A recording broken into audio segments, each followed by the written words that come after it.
कंजक पूजो और बेटी मारो, ये पाप करो ना जालिम हत्यारो, मत पाप करो, मत पाप करो। क्यों मारते हो बेटियां जब पूजते हो कंजकी, तुम्हें माँ ने जन्मा और दूध पिलाया, इस दूध का तुमने ये कर्ज चुकाया, ये कर्ज चुकाया। बेटी की हत्या का पाप कमाया, मत पाप करो, मत पाप करो। क्यों मारते हो बेटियां जब पूजते हो कंजकी, बिन बिटिया स्वर्ग अधूरा। कहीं हमारे बच्चे को उठाकर ले गई तो क्या करेंगे हम सब? अनीता, ये क्या कह रही है तुम? जो मन में आ रहा है बोले चली जा रही। कभी तो अच्छा सोच लिया करो। भाई साहब, आपसे तो इस बारे में बात करना बेकार ही।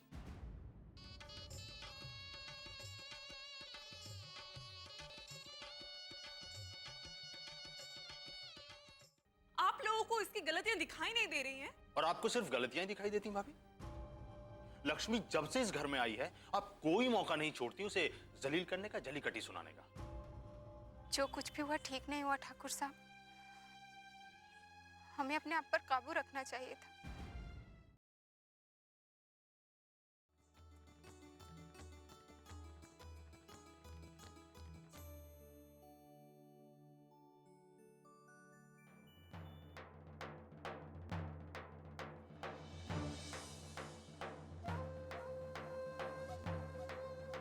क्या हुआ? नंदिनी जी आई नहीं क्या अभी तक? बस आती ही होगी। कहाँ गई हैं वो? ग्राम पंचायत के ऑफिस? वैसे हम आपको बता दें कि वहां नहीं है, और ये हमें इसलिए पता है क्योंकि हम खुद वहां से आ रहे हैं। लेकिन तुम वहां क्यों गए थे? छोटे ठाकुर, हमारे सवाल के जवाब में तो आप ही सवाल पूछने लगे। पहले हमारे सवाल का जवाब तो दीजिए। कहाँ है नंदिनी जी? कहीं ऐसा तो नहीं कि ग्राम पंचायत का बोलकर कहीं और जाती हैं? जबान संभाल के बात करो। कमाल है छोटे ठाकुर, एक तो आप हमारे सवाल का जवाब नहीं दे रहे और ऊपर से चिल्ला रहे हैं। आपके घर की लड़की अभी तक नहीं आई और आपको कोई चिंता ही नहीं है।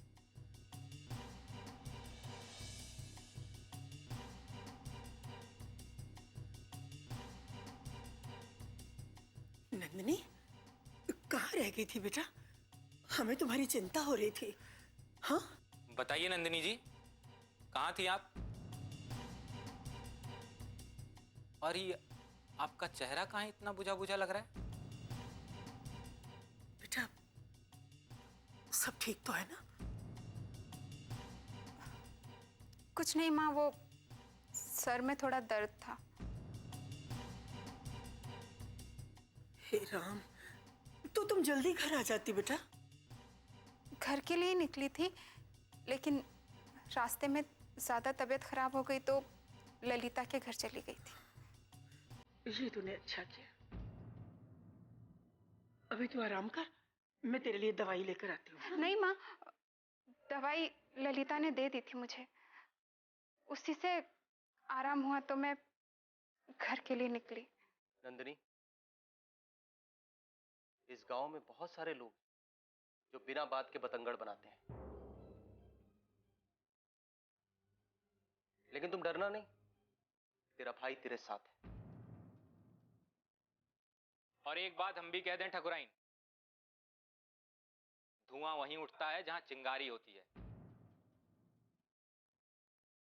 थोड़े दिन की बात और है, अपनी बेटी पर नजर रखिए, उसके बाद तो ये जिम्मेदारी हमारी है। फिर आपको चिंता करने की कोनो जरूरत नहीं। चलते हैं, प्रणाम।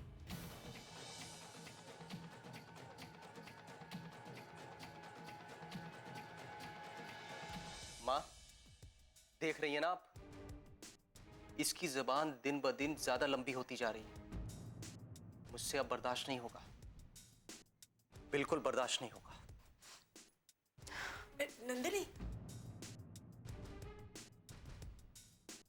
एक तो बेचारी की तबीयत पहले से खराब है, ऊपर से और मन खराब हो गया।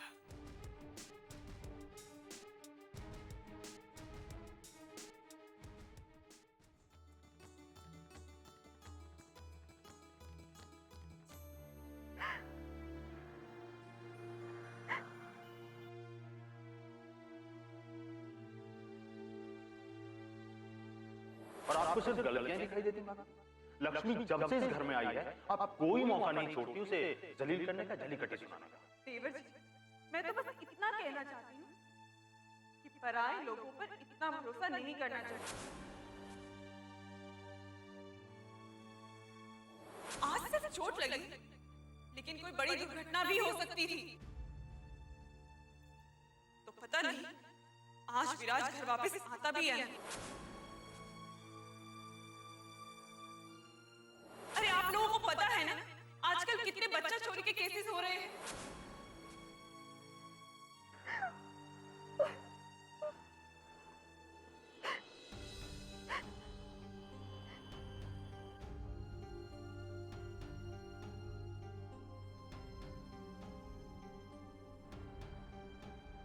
लक्ष्मी,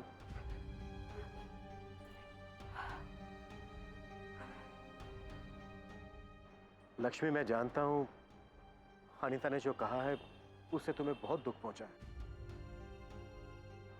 उसने जो किया है वो माफी के काबिल नहीं है।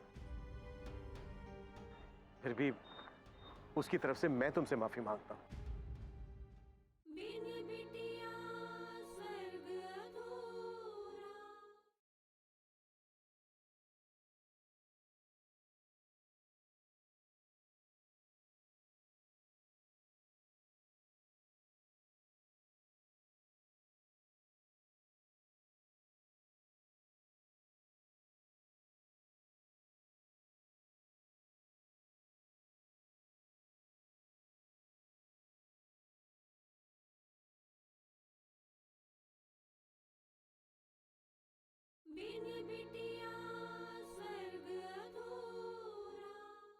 मैं तुमसे माफी मांगता हूं। नहीं भैया, आप क्यों माफी मांग रहे हैं? और हम कर भी क्या सकते हैं लक्ष्मी? अनीता भाभी की तरफ से तो हम माफिया मांगते ही रहते हैं। वो जब चाहे किसी को कुछ भी बोल देती हैं और हम चले आते हैं माफी मांगने के। हमें माफ कर दीजिए। क्यों? क्योंकि हम उनका कुछ कर नहीं सकते, उनकी जबान पर लगाम हम लगा नहीं सकते। मगर कब तक भैया, कब तक हम उनके किए के लिए माफी मांगते रहेंगे? शांत हो जाओ अश्विन, गुस्सा करने से चीजें बिगड़ सकती हैं। तुमने पापा को देखा है ना, वो भी अनीता की बातों पर ध्यान नहीं देते, सिर्फ इसलिए कि घर में शांति बनी रहे। यही सोचकर तो हम सब चुप रहते हैं ना भैया। हम लोग चुप रह सकते हैं, मगर लक्ष्मी का दोष क्या है? जब चाहती हैं अनीता भाभी उन्हें चोट पहुंचाने लगती है। क्यों? अश्विन जी, आप क्यों इतना परेशान हो रहे हैं? अनीता भाभी का सोचना अपनी जगह बिल्कुल सही था अश्विन जी। आजकल जो हो रहा है वो उसी के बारे में बात कर रही थी, इसलिए उन्होंने ऐसा कहा। लक्ष्मी, उन्होंने सीधे सीधे आप पर इल्जाम लगाया और आप कह रही हैं कि... अश्विन जी, उन्होंने क्या गलत कहा? हाँ, मैं एक अनजान औरत हूं अश्विन जी, मेरे बारे में किसी को कुछ पता नहीं है। ऐसे में अनीता भाभी अपने बच्चे को मेरे हवाले कैसे कर सकती हैं? उन्होंने जो कुछ भी कहा ना अश्विन जी, वो अपने बच्चे की सुरक्षा में कहा है, इसमें कोई गलत बात नहीं है। देखा भैया, लक्ष्मी अभी भी अनीता भाभी का ही पक्ष ले रही है। लक्ष्मी सही कह रही है अश्विन, सीधा सोचने से ही चीजें सुलझती हैं, वरना तो चीजें उलझने लगती हैं। भैया, अगर हम लोगों ने कुछ नहीं कहा ना, तो अनीता भाभी की हिम्मत दिन ब दिन बढ़ती जाएगी। अश्विन मेरे भाई, गुस्से पर काबू रख। ये सब भूल जा कि अनीता क्या कहती है, क्या करती है हमारे साथ। ये याद रखो कि धीरज कितना कुछ करता है हमारे लिए। लेकिन भैया ये सब कुछ गलत है। देख अश्विन, हमें धीरज के बारे में सोचना है। वो भाई है हमारा। अगर हम अनीता को कुछ कहेंगे तो उसे बुरा लग सकता है। हाँ तो ठीक है, लेकिन धीरज भैया क्यों नहीं समझाते भाभी को? अनीता को समझाना इतना आसान नहीं है अश्विन। मैं जानता हूं कि हर इंसान की जिंदगी में एक दिन ऐसा आता है जब उसे इस बात का एहसास हो जाता है कि वो कहां सही था, कहां गलत। सारी गलतफहमियां दूर हो जाती हैं। और तुम देख, एक दिन अनीता की भी हो जाएगी। अश्विन जी, प्रदीप भैया बिल्कुल सही कह रहे हैं। आप इतना परेशान मत होइए, मैं ठीक हूं। आप कितनी ठीक हैं लक्ष्मी, वो तो आपकी आंखों से बहते हुए आंसुओं ने बता ही दिया है। खैर, आप लोग जो ठीक समझे। लेकिन मैं बस इतना ही कहना चाहूंगा कि अड़ियल घोड़े और बदजबान इंसान पर जितनी जल्दी हो सके लगाम लगा देनी चाहिए, वरना मुश्किलें बढ़ जाती हैं। ताकि आप लोग समझदार हैं।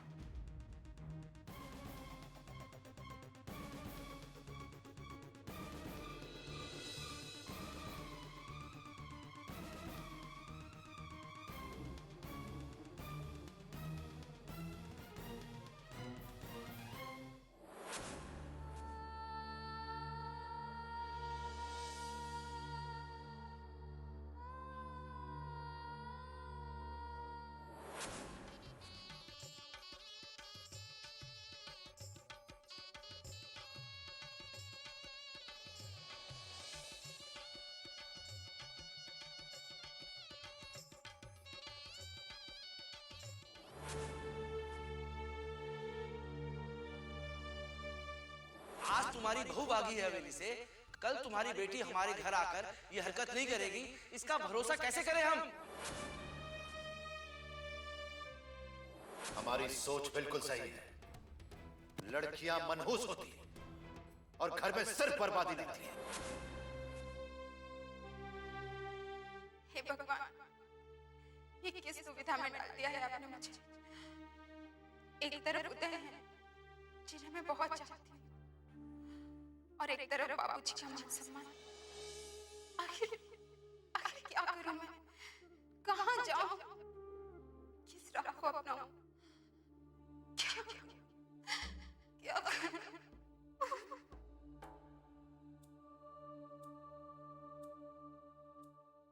बिन बिटिया स्वर्ग अधूरा।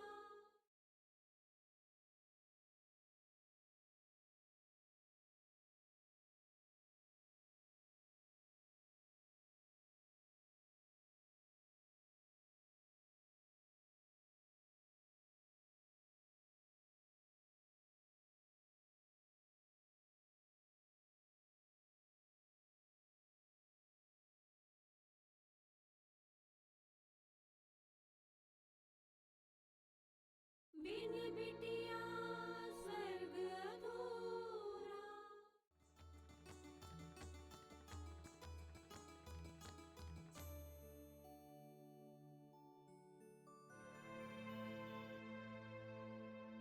अरे नंदिनी, तू अभी तक ऐसे बैठी, तैयार नहीं हुई? हाँ माँ, अभी थोड़ी देर में होती हूँ। थोड़ी देर में? अरे तुझे पंचायती कार्यालय नहीं जाना क्या? नहीं, मुझे नहीं जाना है। क्या हुआ? काम बहुत कठिन लग रहा है क्या? नहीं माँ, वो बात नहीं है। तो फिर सरपंची ने कुछ कहा? ऐसा कुछ नहीं है माँ, बस तबीयत ठीक नहीं लग रही। हे भगवान, अरे तूने पहले क्यों नहीं बताया मुझे? क्या हुआ तुम्हें? बस थोड़ी सी थकान है माँ, कुछ करने की इच्छा नहीं हो रही है, थकान सी लग रही है। मैंने तो पहले ही कहा था कि मत जा पंचायती कार्यालय। अरे बहुत काम होगा वहां पर, उसी से थकान हो गई होगी तुझे। अच्छा मैं ऐसा करती हूँ, वैद्य जी को बुला लेती हूँ। नहीं माँ, इतनी सी बात के लिए वैद्य जी को बुलाने की क्या जरूरत है? ठीक है, जैसी तेरी मर्जी, पर तबीयत अगर ज्यादा खराब हो तो मुझे बता देना। मेरी तबीयत कहाँ खराब है माँ, बस थोड़ी सी थकान ही तो है। अच्छा ठीक है, मत मान मेरी बात, पर आराम कर। मैं तेरा नाश्ता यहीं पर भिजवा देती हूँ।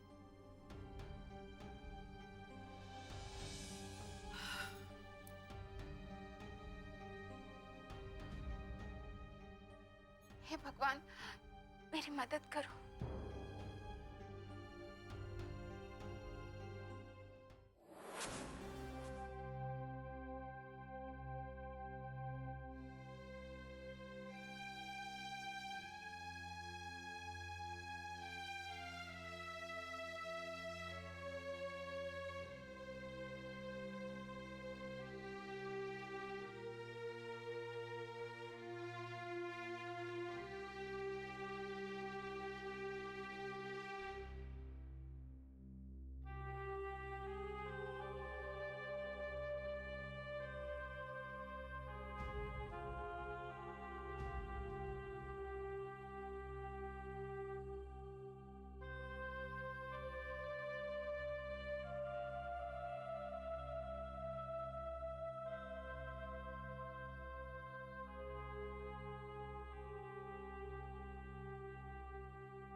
तो बेटा आज आपने स्कूल में क्या किया? मैंने मैथ्स पढ़ा, खेला, हाँ और मस्ती भी की। अच्छा, नमस्ते जी। जी नमस्ते। आप अश्विन बाबू है? जी। विराज बेटा, अश्विन अंकल को बुला के लेके आओ।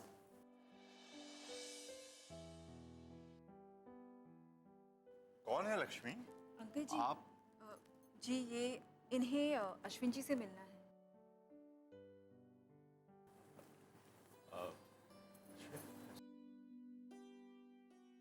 नमस्ते जी। नमस्ते। कहिए, मैं ही हूं अश्विन। साहब, मेरी बेटी को घर से निकाल दिया। अब वो कहाँ जाएगी अपने बच्चों को लेके? आपके बारे में बहुत नाम सुना है साहब, आप कुछ कीजिए ना। लेकिन क्यों क्यों निकाल दिया घर से? इसने एक के बाद एक 3 बेटियों को जन्म दिया साहब, लेकिन उसे तो लड़का चाहिए। अब वो वारिस के लिए दूसरी शादी करना चाहता है। 4 साल के बाद कितनी मन्नतों से तुम मां बनी और फिर से एक लड़की को जन्म दोगी? ये हम कतई बर्दाश्त नहीं कर सकते, कतई नहीं। गांव हो या शहर हो, हर जगह बस एक यही समस्या है। लेकिन अगर इसके पति ने इसको निकाला तो इसके सास ससुर ने नहीं समझाया उसको? उनके कहने पे ही उसने सब किया है। इसको निकालो निकालो, तीनों बच्चों को भी निकाल दिया। कहता है तुझसे और तेरी लड़कियों के साथ मेरा कोई रिश्ता नहीं। अब आप ही बताओ साहब, इतनी छोटी छोटी बच्चों को लेके कहाँ जाएगी? कैसे पालेगी उन्हें? आप कुछ करो साहब। अरे इसमें ये क्या करेंगे? अपनी बेटी को लेकर पुलिस स्टेशन में जाओ, वहीं पे शिकायत दर्ज कराओ ना अपने दामाद की। इसे क्या समझ रखा है? ये घर है हमारा, जिसे देखो मुंह उठाए चला आता है। बिन बिटिया स्वर्ग अधूरा।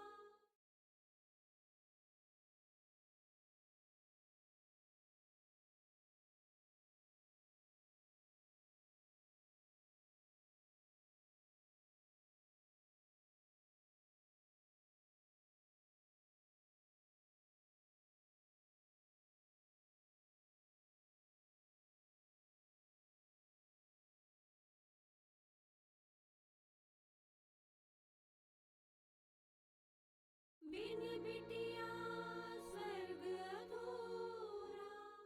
इसे क्या समझ रखा है? ये घर है हमारा, जिसे देखो मुंह उठाए चला आता है। कैसी बातें कर रही हो अनीता? एक दुखियारी औरत को सांत्वना देने की बजाय तुम उसे यूं दुत्कार रही हो। मगर पापा जी, ये घर है, कोई सरकारी दफ्तर थोड़ी ना है। जहाँ कोई भी अपनी शिकायत दर्ज करने चला आएगा। अनीता भाभी, ये एक मजबूर औरत है और मजबूर लोगों की सहायता करना पुण्य का काम होता है। आज अगर हम इनकी मदद करेंगे तो कल बुरे वक्त में कोई और हमारी मदद करेगा। लक्ष्मी जी, ये सब ज्ञान देने की जरूरत नहीं है आपको मुझे। और तुम लोग जाओ यहां से। कैसी बातें कर रही हो तुम? हाँ? अरे वो अश्विन से मिलने आई है, उसे अपने हिसाब से काम करने दो। अगर अपने हिसाब से काम करना है ना, तो इनसे कहिए कि ये कोई दफ्तर खोल लें। हर कोई ऐरे गहरे को घर ले आते हैं, ये कोई बात हुई भला? अनीता, तुम जानती हो ना कि अश्विन का कोई ऑफिस नहीं है, वो समाज सेवा का काम करता है। तो लोग अपनी परेशानियां लेकर यहाँ नहीं आएंगे तो कहाँ जाएंगे? और अनीता, ऐसे बहुत कम लोग होते हैं जो दूसरों के लिए अपना वक्त निकाल पाते हैं। अगर आज अश्विन ये सब कर रहा है तो सोचो भगवान ने उसको इसके लिए चुना है, वरना हर कोई ये नहीं कर सकता। अगर एक इंसान दूसरे इंसान के बारे में सोचेगा नहीं तो इंसानियत का मतलब क्या निकलता है फिर? और बेटी, तुम ऐशो आराम की जिंदगी में पली हो ना, तुमने इस तरह के कष्ट तो कभी झेले नहीं और किसी ने तुम्हारे अस्तित्व पर प्रश्न चिन्ह लगाया नहीं। इसलिए इनकी तकलीफ तुम नहीं समझ पा रही। कभी अपने आप को इनकी जगह रखकर देखो, तब शायद इनका दर्द समझ पाओगे। कमाल है, हर कोई एक ही सुर में मुझे सीख दिए जा रहा है। ये सेवा वेवा से ना कुछ नहीं होता, कोई काम नहीं आती है ये। भगवान ना करे कि कभी अश्विन भैया का कोई बुरा वक्त आए, लेकिन अगर कभी ऐसा हुआ ना तो इनमें से ना कोई नहीं आएगा उनकी मदद करने के लिए, देख लेना आप। अश्विन, तुम जाओ इनके साथ, देखो क्या कर सकते हो। कमाल है भाई साहब, देवर जी को समझाने के बजाय आप उनका साथ दे रहे हैं। भाभी, आप कब से कुछ ना कुछ बोले जा रही हैं। कम से कम ये तो सोचिए कि आप भी एक औरत हैं। और आज हमारे समाज में लड़कियों को पैदा होने से पहले ही या पैदा होते ही मार दिया जाता है। कितनी शर्मनाक बात है ये। और अगर हमने इस बुराई को जड़ से खत्म नहीं किया ना, तो कल हमारी बच्चियों के साथ भी यही सब कुछ होगा।